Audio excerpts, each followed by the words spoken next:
Hello, this is more elaboration on my problems with UMass Amherst poisoning me. Literally just poisoning me. And lying about it.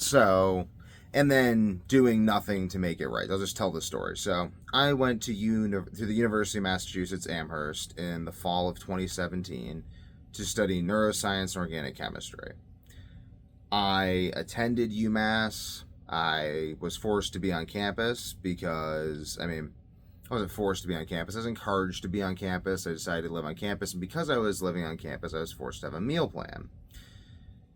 I later stopped using the meal plan, but I was still forced to pay for it despite the fact that it was fallacious. They lied about the food and insanely overpriced. I remember once I realized they were poisoning me through the meal plan, I tried to use the meal plan to just get large quantities of the food that wasn't poisoned. They had like some roast beef, avocados, and stuff. And I was trying to eat this stuff, and they said that they couldn't give me as much of it as I wanted because it was against their policy to make money. And I did the math, and I realized that I could eat grass-fed ribeye and as many avocados as I wanted 3 times a day, and I would still be spending less than I was giving to UMass for their meal plan. So, disgusting. I mean, they're all communists at UMass. You go to the economics department, it's just communism. But they embody the true spirit of communism in that they just want to steal everyone's money and agency and feed them crap. So, anyway, the real problem is at this point, so I have had a lifetime of what I believe to be the worst insomnia of anyone who's ever lived. I have fatal insomnia. I have the insomnia where it gets worse and worse and worse until you stop sleeping and then eventually die. I've had month stretches where I haven't slept at all. And I view it as partially miracle, partially science, partially divine intervention that I'm still alive. The science bit is all my own research because none of the doctors could help me. They just offered me drugs that don't work. God bless them. I think they were doing their best. They just don't know, because how would they know? Because go watch my other videos. I think most people who start experiencing this die of brain aneurysms, heart attacks, commit suicide, overdose on drugs. It is insane. I developed an incredibly vicious pot smoking addiction as a result of this stint at UMass. But at this point, when I went to UMass, I did not have insomnia. I had fixed it. I had done rigorous studies into the gut microbiome and fermentable fiber and how to eat to optimize gut microbiome, how to optimize metabolism. I used fasting, prolonged fasting, intermittent fasting, all forms of fasting in order to reset my body and allow myself to heal from this horrible, horrible condition. At this point, I knew that soy was majorly linked to insomnia as a major primary cause. So I was out to avoid all soy. And well, wouldn't you know, UMass Amherst has soy-free food. They're allergen-sensitive school. They have food that's labeled soy-free. So I went to UMass in the fall of 2017 and I stopped sleeping entirely. This is actually the second month that I did not sleep at all, was the month of October 2017. I actually went about 40 days without sleep, but let's just call it a month. During this time, I would go to doctors, I would go to people at UMass and ask for help.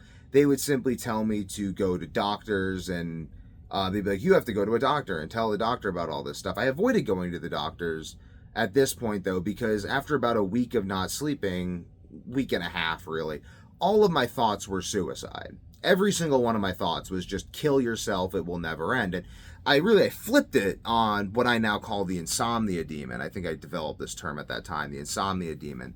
Because I'm like, well, I don't want to die. So why would all these thoughts in my head keep telling me to kill myself?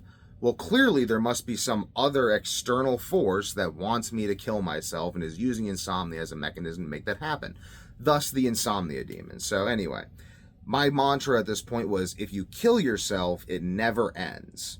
And my rationale for that is that the spirit in which your life ends dictates its trajectory. It's just a simple physics thing. It's like if you're imagining your soul, spirit, ephemeral essence as some sort of thing that has existence, then it also has trajectory. It has a vector in space-time, and has trajectory. And if the trajectory is up, then up you go. If the trajectory is down, then down you go. If you kill yourself in the spirit of trying to end this suffering, then it will never end, because you are giving that suffering absolute power over your life and decision making, giving that suffering the ability to dictate your trajectory. If, on the other hand, I were to simply expire from a brain aneurysm or heart attack, then I would have basically died unbroken by the suffering, and that would make me unconquerable. I mean, to suffer that intensely and to remain unbroken despite that,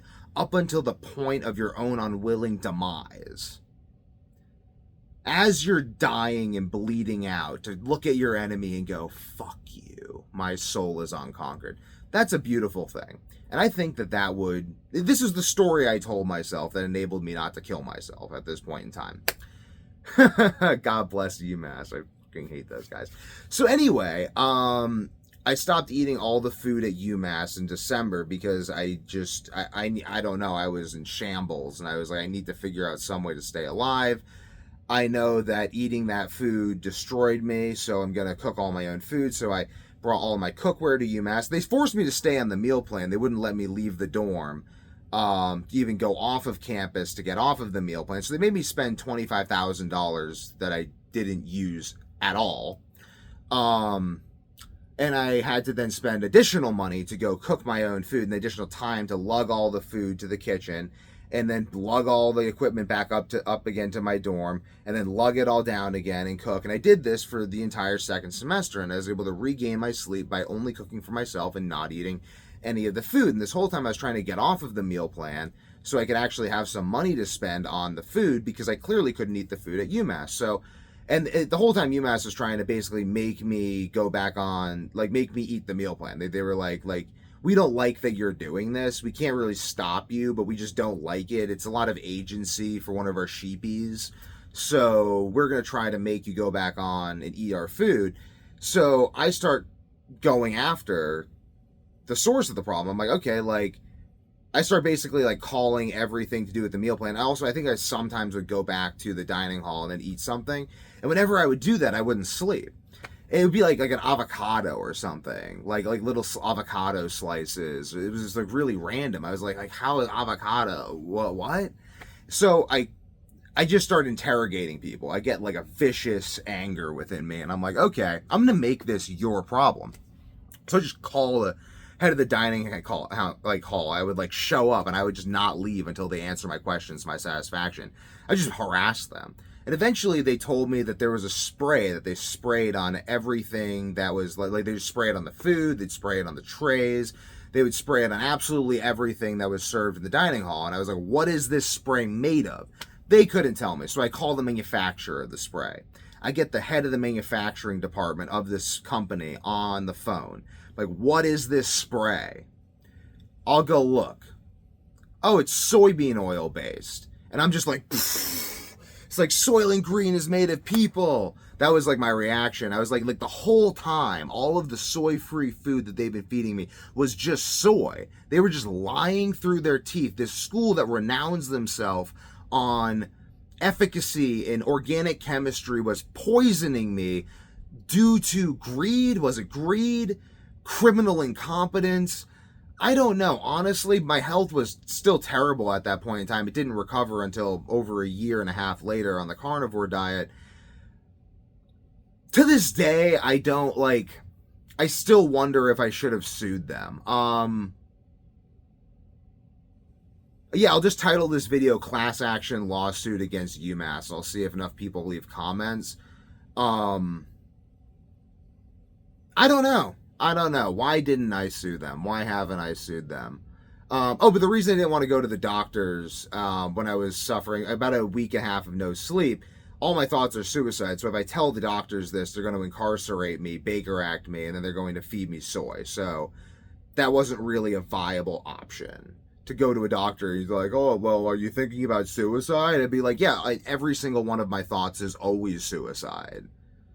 Be like, oh, I'm going to Baker Act you and just feed you soy. Like, benefits of living in a fucking insane society of asshole lunatics who can't be bothered to do a simple few Google searches before labeling something soy-free.